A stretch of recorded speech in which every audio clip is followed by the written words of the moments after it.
So thank you for inviting me to talk about my work today. This is a joint project with Vladimir Zanoli. He's working at the Inter-American Development Bank.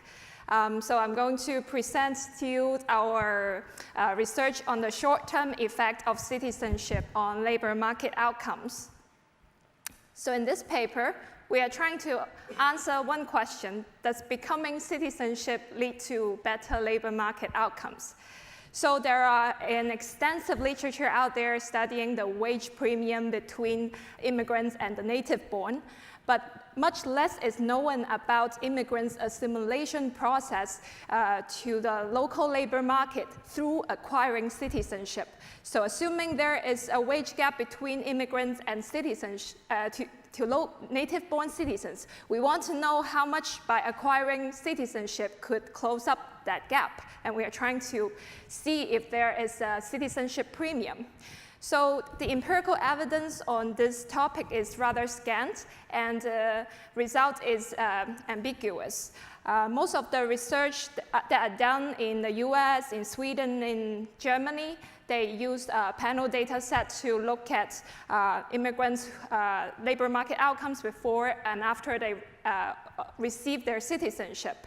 One of the earliest papers that tried to tackle this citizenship premium comes from Malta 1991, where they used the principal component analysis. They found there's no wage premium between naturalized and unnaturalized immigrants. However, a more recent study where they also use census data and they use OACA blinder decomposition and find that the wage premium between naturalized and unnaturalized immigrants are as much as 56%, while 70% of those gap could be explained by human capital endowment. So it seems like higher skilled immigrants select to become citizens. So immigrants face a lot of barriers when they try to assimilate their skills to local labor markets. This includes their transferability of their human capital, their experience, and they also face a lot of barriers on their language, cultural, etc., etc.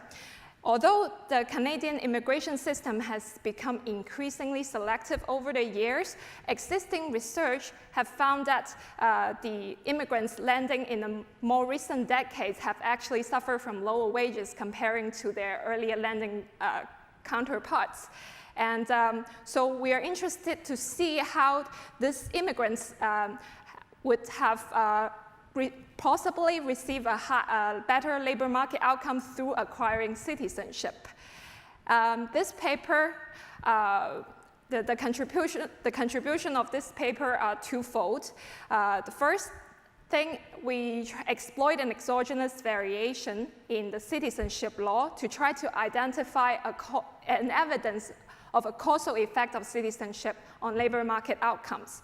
Secondly, we try to demonstrate how the dynamics of the process leading up to acquiring citizenship could affect immigrants' labor market outcomes over time.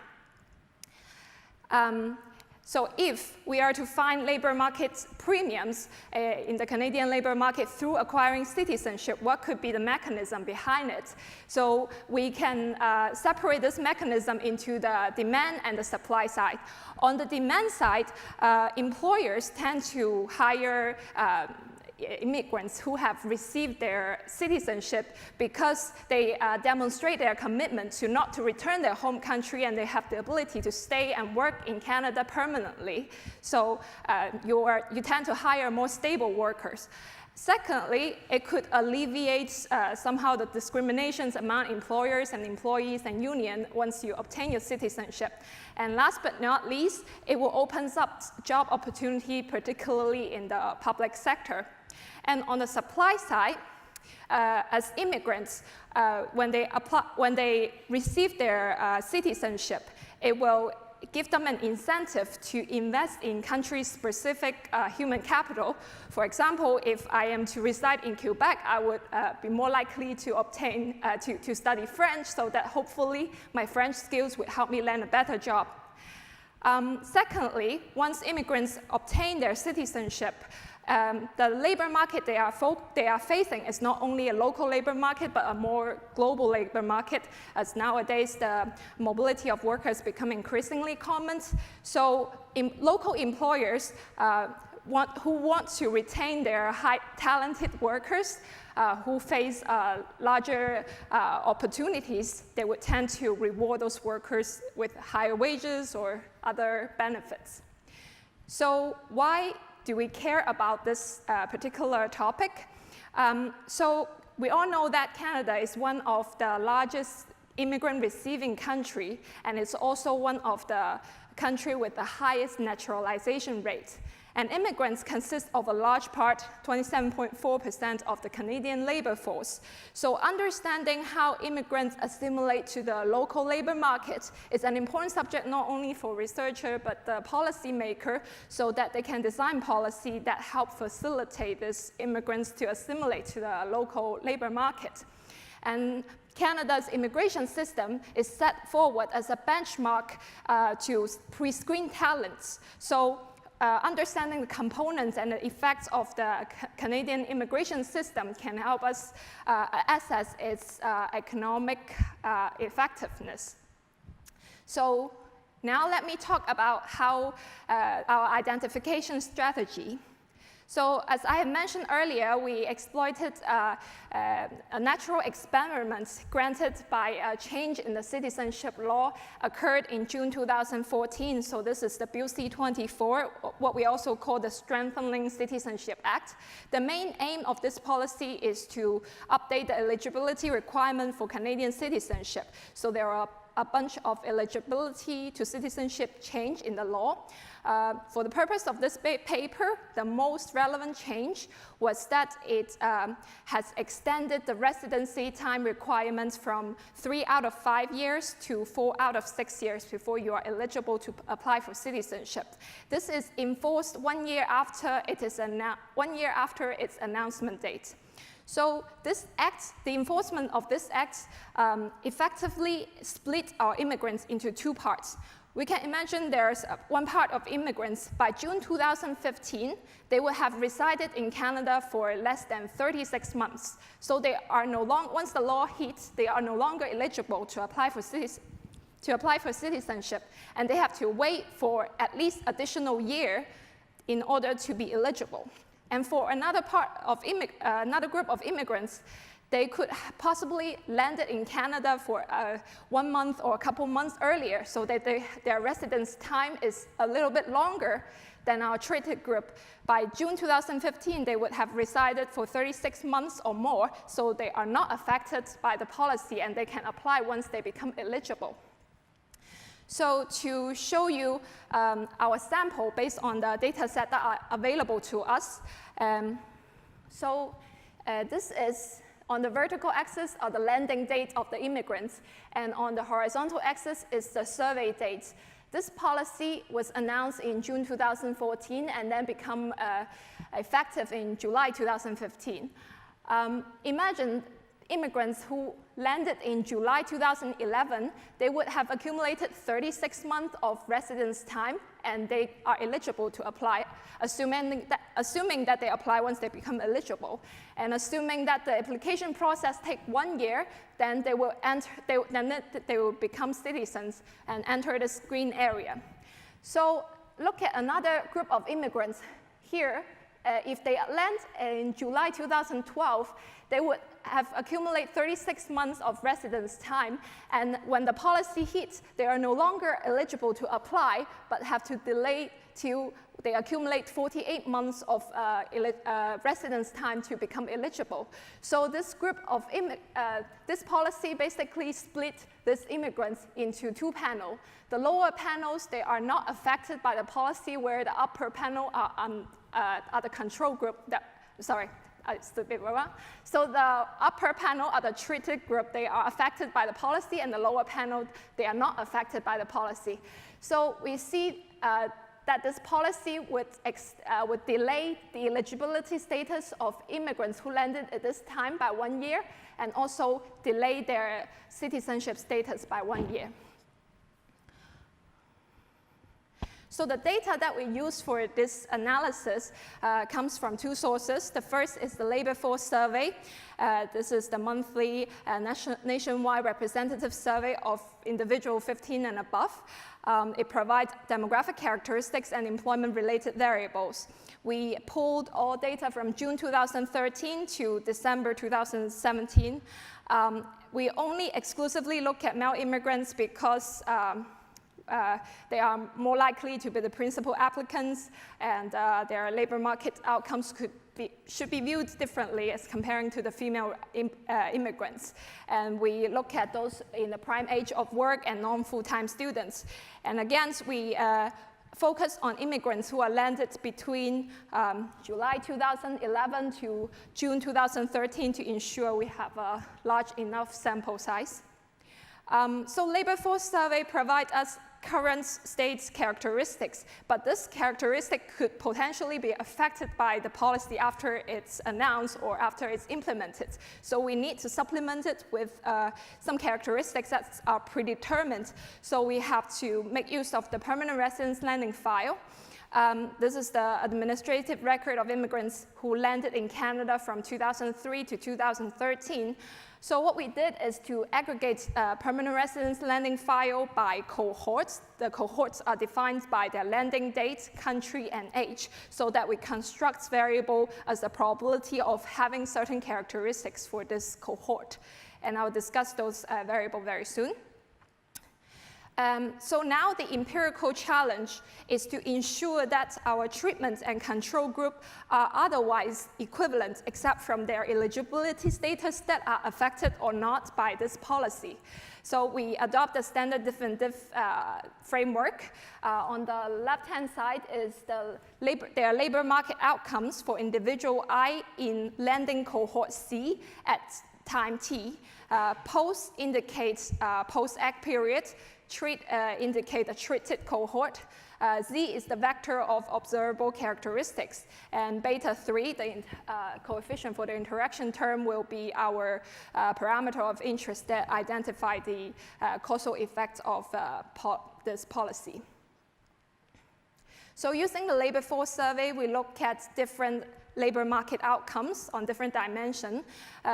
The labor supply on the extensive margin is measured by whether immigrants are in the labor force or their employment status as employed or unemployed, conditional on being in the labor force. And the labor supply on the intensive margin is measured by the usual hours of work at all jobs in 1 week. We are also interested in whether having citizenship status will help us land a better job. So we look at the job characteristics of being a public employee versus being self-employed, and as well as log hourly earnings. So these are the observable characteristics that we obtained from the permanent residence landing file and labor force survey. So again, the data from the permanent residence landing file are aggregated by cohorts, so we can observe the probability of these immigrants are intended to land in, for example, Quebec, the probability of them having a high school degree, the probability of them in a managerial occupation, the probability of them being an economic class immigrant, the probability of them being married at the time of landing. And from the labor force survey, we try to track back those characteristics back to the time of landing. So we impute the age at landing, years of schooling and experience at the time of landing.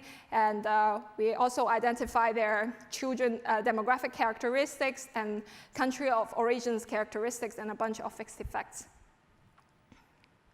So for each of the outcomes, we run 5 different specifications, adding all kinds of characteristics ranging from demographics, education, experience, occupation, immigration class, country of origin, and landing related variables. And the specification 5 is the most inclusive model. So now let me talk about our findings. So the first variable we looked at was in the labor force. So for each of the outcome variable, we run this diff model in 3 different periods. as we mentioned, we have the policy announcement period. This is from the announcement period is after June 2014, and the policy implement period, which is after June 2015. The medium run period is after June 2016. So we see that throughout all periods, we found we cannot reject the hypothesis that having to extend your citizenship eligibility by 1 year do not affect your labor supply on the extensive margin. And we similarly do not find much effect on their probability of being employed as comparing to non-employed. Although in the medium run, we found some marginal negative effect of being employed comparing to the untreated group, but it was not significant. Although we do not find any effect on the labor supply on the extensive margin, we do see that this treated group are actually working harder in terms of hours. So this treated group that has their eligibility status extended by 1 year would have work on average 1 hour or 1.5 hour more per week. And this appears in the policy announcement period, the policy implement periods, but it's disappeared as in the medium run when these immigrants, they themselves become eligible to apply for citizenship. So, but then what happened to their hourly earnings? Unfortunately, it seems like these immigrants who are just hit by this act, they have to delay their application status by 1 year. It affects their hourly earnings starting from their announcement period, and it even has not mid-run effect. And this earning penalties is as large as 13% in the policy implement period. So comparing to those who are not affected by this act, having to wait for 1 more year to apply for the citizenship seem to have as much as 13% lower hourly earnings for these immigrants. So next, we look at the job opportunities for these immigrants. What we see is that having to wait for your citizenship application for 1 year makes these immigrants, they will have a lower probability of being employed in the public sector. But interestingly enough, it only have a negative effect during the policy implement period and the medium run period. It has no effect on the policy announcement period. So this could be the case that because those untreated group themselves during the policy announcement period, they are still applying for citizenship. Most of them haven't acquired citizenship yet. So basically, it tells you to work in the public sector, having citizenship is really important. Otherwise, having to delay your citizenship application for 1 year will make you much less likely to acquire a job in the public sector. And on the contrary, we see this group of people who are affected by the policy, they are more likely to be self-employed, and this happens also in the policy implement period and in the medium run. So now we have discussed all this baseline difference and difference estimates. You would see that our identification strategy resembled that of a regression discontinuity design using the time spent in Canada as the treatment mechanism. So it could be possible that as we include immigrants whose time spent in Canada farther away from the 35-36 months margin, because on our baseline, we included 12 months before and 12 months after margin for the immigrants.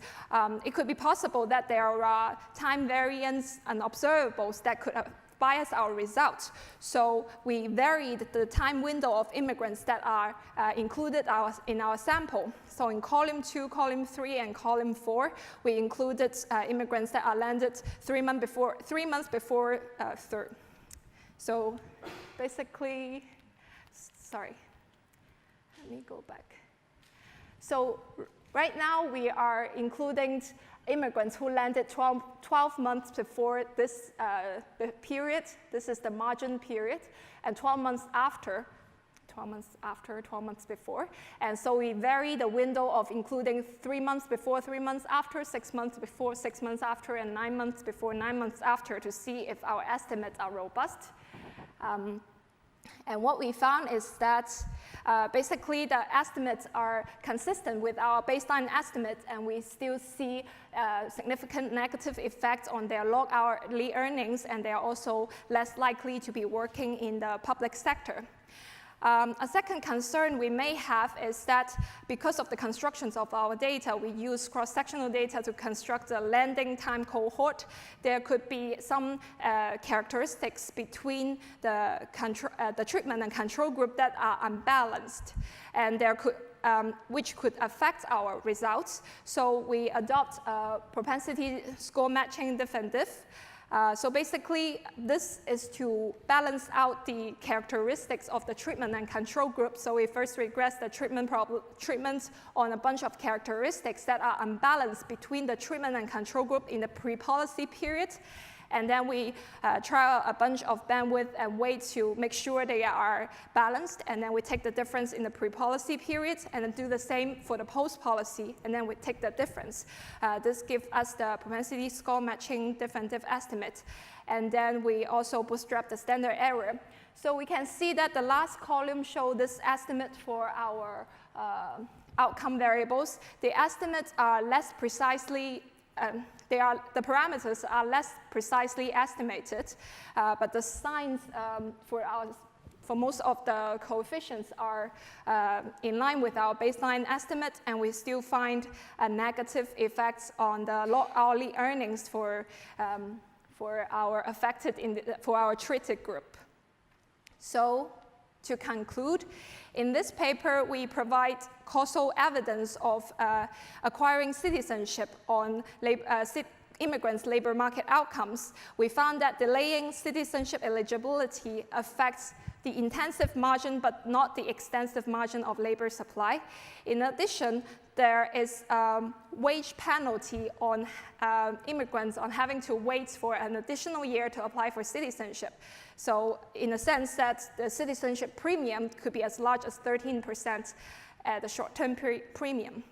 And also it seems to show that citizenship acquisitions could open up job opportunity, particularly in the public sector. So our results should be interpreted with caution. First of all, this result should actually be interpreted as the effects of eligibility to apply for citizenship instead of acquiring citizenship per se, because we do not observe whether immigrants acquire their citizenship nor when they actually obtain their citizenship. And as far as we know, there is no data set existing that tells us this information. And secondly, we use this act itself to identify this causal relationship. But the effects of this policy could be heterogeneous in time, in the sense that we should not assume that extending the residency requirement from 3 to 4 years will have the same effects as extending it from 4 to 5 years, or the other way around. So it's specific to this policy.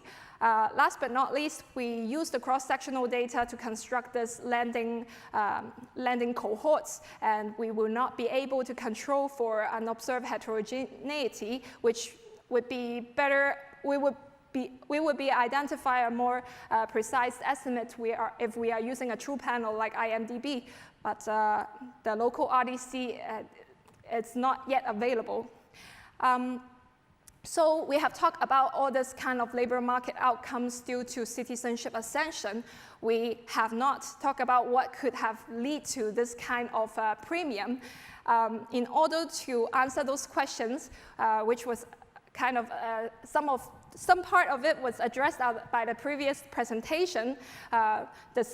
We have to model the assimilation process of these immigrants from permanent residence to citizenship. And this could be better answered if we can use individual level panel data sets.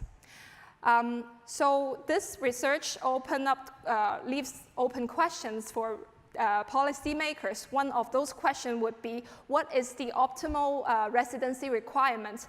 Does extending the residency requirements lead to a more selected pool of immigrants that would be more compatible to local labor markets?